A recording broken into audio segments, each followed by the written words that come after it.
Bonjour à tous, dans ce module, nous allons découvrir les outils de Windows Admin Center lorsqu'on se connecte sur une machine. Alors, la première des choses, on va se connecter sur Windows Admin Center. Donc, j'ai mis un petit raccourci ici. Voilà. Nous avons aussi parlé des comptes de connexion, des comptes d'administration. Là, si je me connecte comme ça, je vais utiliser le compte ou l'identifiant de l'admin local de ma machine là. Si je tape ici, on avait dit lusermanager.msc. Hop, je reviens rapidement dessus. Donc, si je tape administrateur ici, en fait, c'est ce compte-là que je vais utiliser. Alors, on avait aussi parlé des groupes. Et si je regarde au niveau des groupes, je regarde les administrateurs, je vois bien que mon administrateur local est bien dans ce groupe-là. Et vous avez aussi les admins du domaine. Donc, si je tape ici, teach me more, anti-slash, je vais utiliser un administrateur du domaine. Donc, je vais me connecter avec l'administrateur local, ça ne fait rien. Et comme ça, on va faire aussi une passe pour que vous compreniez une fois pour toutes comment est-ce qu'on utilise des comptes d'administration. OK. Donc, vous voyez, je suis bien avec WAC, donc pour le domaine local. Donc, c'est bien que le nom de la machine et avec le compte administrateur. Donc là, j'ai deux PC. Un PC qui est sous Windows 10. Nous avons notre DC, donc le contrôleur de domaine. Et ensuite, nous avons donc notre Windows Admin Center qui est là. C'est pour cela que c'est tagué ici, passerelle. OK. Donc, je peux choisir l'une de ces machines-là pour me connecter. Et lorsqu'on va se connecter, on va donc voir les différents outils. Donc, vous êtes ici.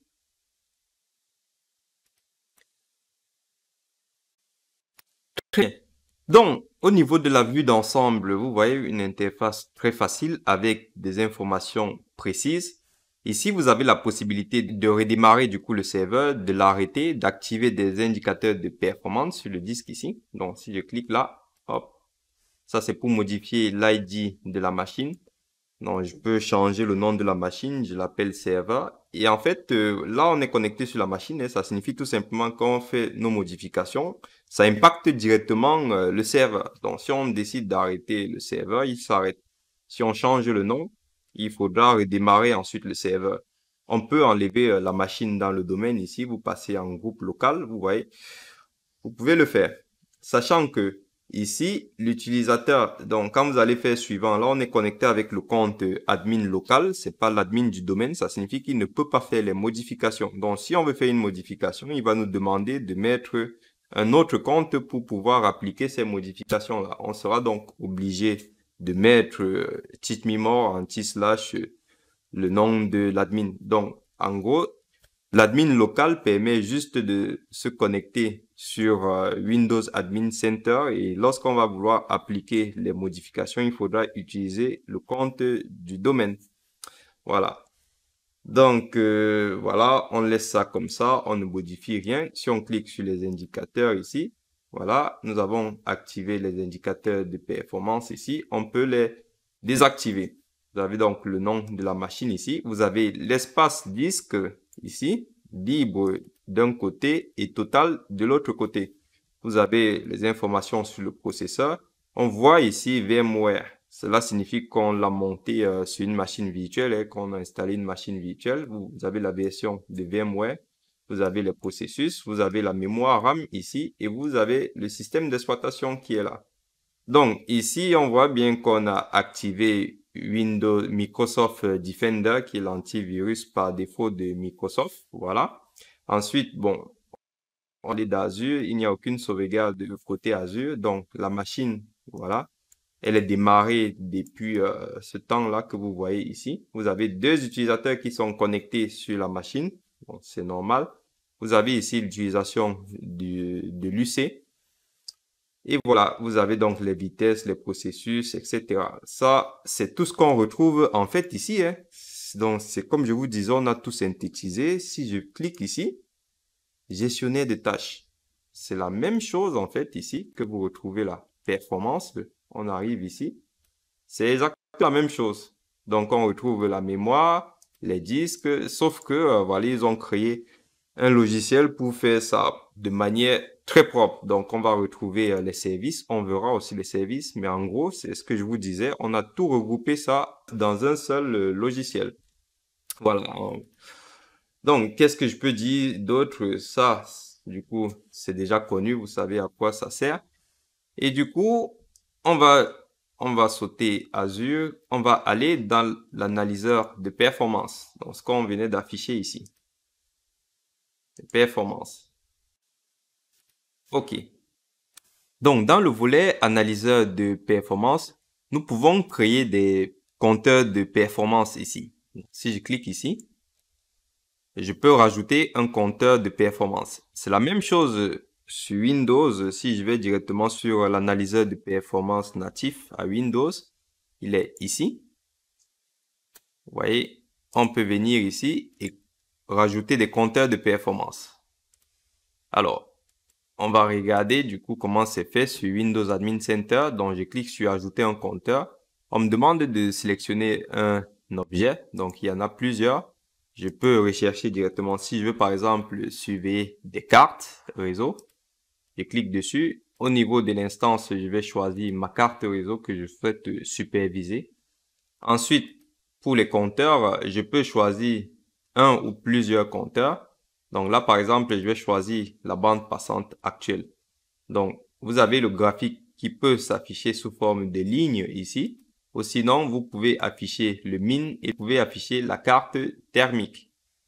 Alors, sachant que si vous choisissez un compteur, par exemple celui-là, on décoche ici.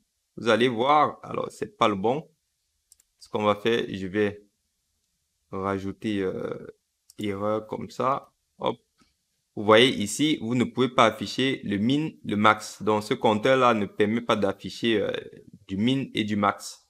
Il peut signaler ici. Donc, on peut voir du coup les paquets reçus et rejetés ici. Donc, voilà, ça va vous permettre soit de créer un graphique, soit d'afficher une ligne comme ça. Vous voyez là, en fonction de comment vous souhaitez exploiter vos résultats, vous allez choisir votre compteur et votre graphique. Donc, vous pouvez choisir aussi de sélectionner tout, hein, comme ça. Et là, si on regarde là, on voit qu'on ne peut pas avoir du min et du max. On peut par contre signaler comme ça. Alors, on va attendre un peu que les résultats remontent. Alors, je n'ai pas sélectionné tout là. Je vais sélectionner tout comme ça, voilà. Et là, vous voyez, on peut exploiter certaines données. Et là, ici, on peut enregistrer cette donnée-là, enregistrer l'espace de travail sous, enregistrer, télécharger l'espace de travail. Sachant qu'on peut aussi temporiser, c'est-à-dire on n'a pas forcément, si on n'a pas forcément besoin de lancer le compteur tout de suite, on vient dans paramètres et là, vous avez l'intervalle de temps pour collecter vos données. Vous pouvez aussi changer la couleur ici. Vous pouvez, au niveau d'ici, changer la police. Voilà, et une fois que vous faites ça, vous enregistrez et c'est bon. Vous pouvez donc interrompre aussi la collecte des données et même reprendre. Voilà. Donc, vous pouvez télécharger ici sous forme CSV, comme ça. Bon, je n'ai pas Excel ici, donc on ne pourra pas. Et vous pouvez supprimer votre compteur ici. Très bien, donc ça c'est bon, vous avez compris le principe. Donc il y en a plusieurs, hein, des objets, il y en a un paquet. Donc vous voyez, vous pouvez exploiter par exemple la mémoire, vous avez l'instance, il n'y a qu'une seule instance, vous avez les compteurs ici. Hop, si on sélectionne tout, voilà, on regarde les graphiques. Et là, on peut avoir nos données. Alors, si je souhaite me connecter à distance au bureau de cette machine, vous avez un outil à disposition ici. Donc, je clique sur cet outil-là. Alors, il me demande un login et un mot de passe et là, il vous prend directement les identifiants du compte admin local ici.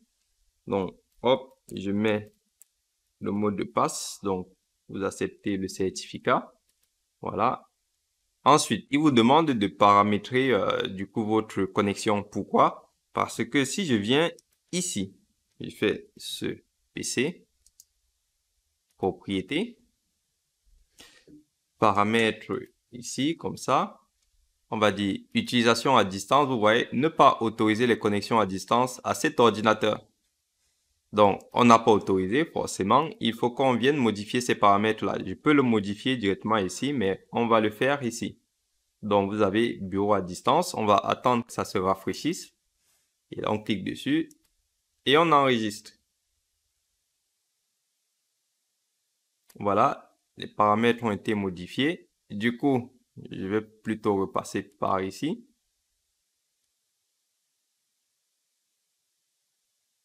Et là, hop.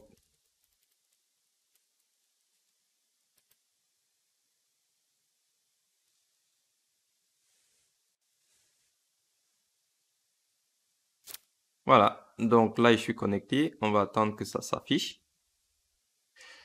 Donc, pour rappel, cet outil est fourni avec Windows Server 2019. Donc, il est entièrement gratuit.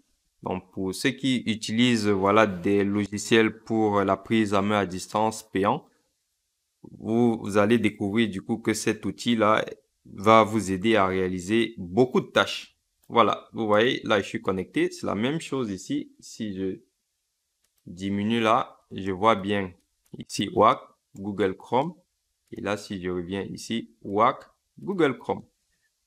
Donc voilà. Donc avec Windows Admin Center, je peux me connecter à distance sur des machines. Donc vous voyez, je peux envoyer mon contrôle Alt Sup ici et je peux me déconnecter du bureau à distance ici. Très bien. Alors, vous pouvez du coup faire vos mises à jour ici avec cet outil-là. Donc ça, c'est connu, il n'y a rien de compliqué. Vous avez aussi vos pare-feux ici. Si vous voulez gérer vos règles de pare-feu ou créer des nouvelles règles, vous pouvez passer directement ici. Vous avez du coup la vue d'ensemble ici avec le domaine privé public. Donc vous avez les règles entrantes ici. Donc voilà, vous pouvez activer des règles, les désactiver, les supprimer ou alors modifier la règle ici. Donc si je clique ici, je peux modifier la règle. C'est la même chose ici, hein, si vous écrivez par exemple pare-feu, comme ça. Vous avez donc trafic entrant, trafic sortant, c'est exactement la même chose qu'on retrouve ici. Voilà, voilà. Ensuite, vous avez donc le partage des fichiers. On va attendre que ça s'affiche. Alors, dans le volet fichier, vous avez la possibilité de parcourir les arborescences de vos partitions ici. Nous avons par exemple la partition C. On peut regarder ce qu'il y a dans C. On peut entrer carrément dans les dossiers. On peut créer des nouveaux dossiers. On peut renommer, on peut uploader des dossiers. On peut télécharger ce dossier, faire des extractions. Donc ça, c'est pas mal. On peut créer des partages. Là, vous voyez, il y a des partages cachés. Et en fait, je peux me connecter. Alors, le serveur ici, c'est 192.168.200.150. Donc, étant sur une autre machine, je peux atteindre le dossier C. Donc, si je fais, par exemple, exécuter, comme ça, voilà, en faisant anti/anti// 192.168.200. Alors, si je fais, par exemple, 151, ça, c'est mon AD. Donc, vous voyez, je peux arriver dans l'AD, je peux aller dans les utilisateurs, je vois les profils des utilisateurs qui sont créés. Je peux aller sur le bureau, je peux déposer des scripts étant à distance, mais dans le réseau local. Donc, on peut créer des nouveaux partages ici, on peut supprimer les partages, on peut modifier les partages. Donc là, si je clique ici, je peux choisir l'emplacement. Vous avez le disque C ici. Bon, je vais pas le faire, hein. Vous pouvez gérer les autorisations ici. Il faut mettre un nom pour le partage. Voilà. Le contrôle total. Est-ce que vous voulez juste de partage en lecture? Est-ce que vous refusez? Donc ça, c'est exactement ce qu'on fait ici. Hein, si je fais un partage ici. Alors, bon, disons, alors c'est pas un dossier partagé, mais bon, c'est pas grave. Alors, si je fais partage là, je fais partage avancé, comme ça. J'ai fait autorisation, vous voyez, lecture, tout ça. Je fais OK, j'applique. Vous voyez, il est déjà partagé. Donc, c'est pareil, c'est la même chose ici, qu'on peut faire ici. Donc, vous pouvez activer du coup le chiffrement SMB ici. Alors, pour les connexions, vous avez le mode manuel, tout le monde, document, jamais. Alors, donc à exploiter hein, si vous le souhaitez. Et là, il vous donne un avertissement, il vous dit sur ce serveur, SMB version 1 est installé. Donc, ce qui présente un risque en termes de sécurité. Donc, il nous demande de le supprimer. Pourquoi? Parce que c'est en réalité, c'est une faille de sécurité. Il y avait une faille de sécurité sur le protocole SMB et ça a été exploité et c'est la raison pour laquelle on a pu lancer des attaques de type ransomware dans les entreprises. Donc, il faut le supprimer. Vous cliquez ici, vous suivez la procédure, donc il faut désinstaller. Alors, nous sommes en phase de test, donc voilà. SMB version 3, on peut le mettre requis pour les clients, donc ça, on peut dire requis pour tous les clients. Bon, pourquoi pas. Mais voilà, donc nous sommes sur un cours de découverte, donc c'est pas de la configuration qu'on fait. Donc ensuite, on a donc terminé avec le partage. Vous avez donc la gestion de périphériques. Vous pouvez faire les mises à jour de vos périphériques ici. Vous voyez, vous avez par exemple cette carte-là. Vous pouvez désactiver cette carte-là. Vous pouvez mettre à jour le pilote ici. Vous avez des informations, vous avez le détail, vous avez le détail sur le pilote, vous avez les informations générales. Ok, c'est la même chose dans le gestionnaire de périphériques, hein, c'est exactement pareil. Et du coup, pour les périphériques, c'est bon. Ensuite, on peut aussi se connecter sur cette machine en PowerShell et lancer des commandes de PowerShell comme ça. Voilà, vous pouvez faire votre if config ici. Alors, IP config plutôt. Voilà, vous pouvez faire votre dir, etc., etc. Donc, voilà. Ensuite, vous avez les processus ici. C'est la même chose que vous retrouvez ici, les processus. Et vous avez aussi les services pour ici en bas. Donc, ça peut aussi... alors, on peut le faire aussi ici. Hein. Alors, moi, je trouve que c'est aussi bien de gérer vos processus et vos services ici. C'est la même chose là de toute façon. Là, vous pouvez arrêter un processus, le démarrer. Vous voyez, l'utilisation de l'UC, du disque, qu'est-ce que fait le processus en termes d'utilisation, où est-ce qu'il se trouve dans le disque ici, la mémoire qu'il occupe. Ici, vous avez du coup une description associée, les modules, etc. OK. Ensuite, donc, on va regrouper processus et services, c'est la même chose. Ensuite, vous avez du coup les registres. Si vous voulez faire des modifications sur le registre, ça sera ici. Donc, c'est la même chose si vous tapez regedit, comme ça. Donc, on va retrouver la même arborescence. Alors, il est ici. Donc, vous le retrouvez là. Ok, donc vous avez aussi le réseau pour gérer vos cartes réseau. Si vous voulez modifier des adresses IP, passer en DHCP, par exemple ici. Donc là, si je viens dans paramètres, vous voyez, je peux changer l'adresse IP, je peux repasser en DHCP. Donc ça, c'est du basique, c'est connu du coup. C'est pareil pour les rôles et les fonctionnalités. Donc ça évite de passer en fait sur le gestionnaire de serveur ici. Donc si je fais comme ça. J'ai mon gestionnaire de serveur ici. Donc, on va attendre que ça se rafraîchisse. Voilà, je peux ajouter un rôle et une fonctionnalité ici, IPv par exemple. Et là, c'est pareil ici. Donc, vous voyez, vous avez tous vos rôles ici. Si je choisis d'installer un serveur DHCP, donc je clique dessus, je clique sur installer. Et là, je peux installer directement mon rôle à partir de Windows Admin Center sans passer par le gestionnaire de serveur. Alors, vous avez ensuite le stockage. Vous le retrouvez ici pareil, hein, quand vous venez ici dans outils, gestion alors de l'ordinateur ici. Et là, quand vous venez dans gestion des disques, vous allez pouvoir gérer vos disques ici. Donc, c'est la même chose ici. Quand vous venez dans stockage, vous avez vos disques ici que vous pouvez gérer.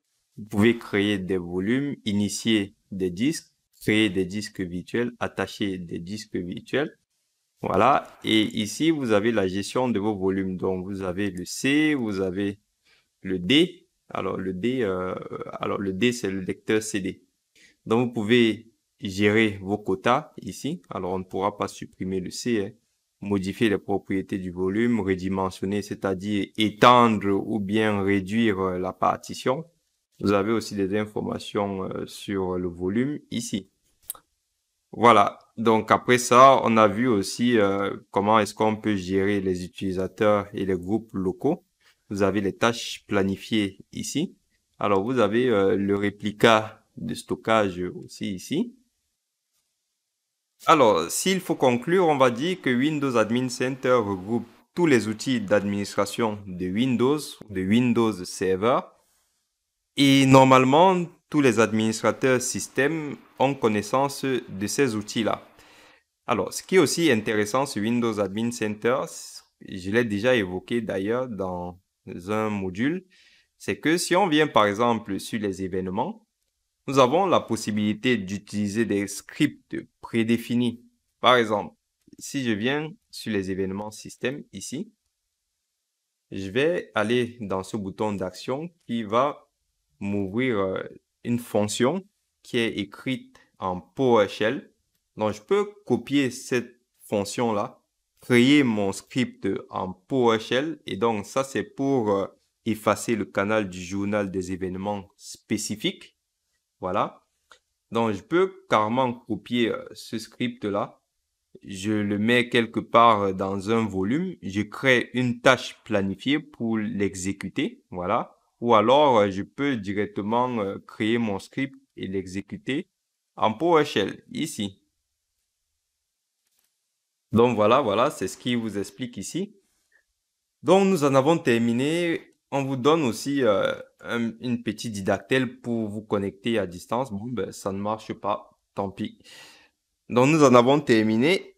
Je vous dis à tout de suite pour enchaîner avec le prochain module. Merci.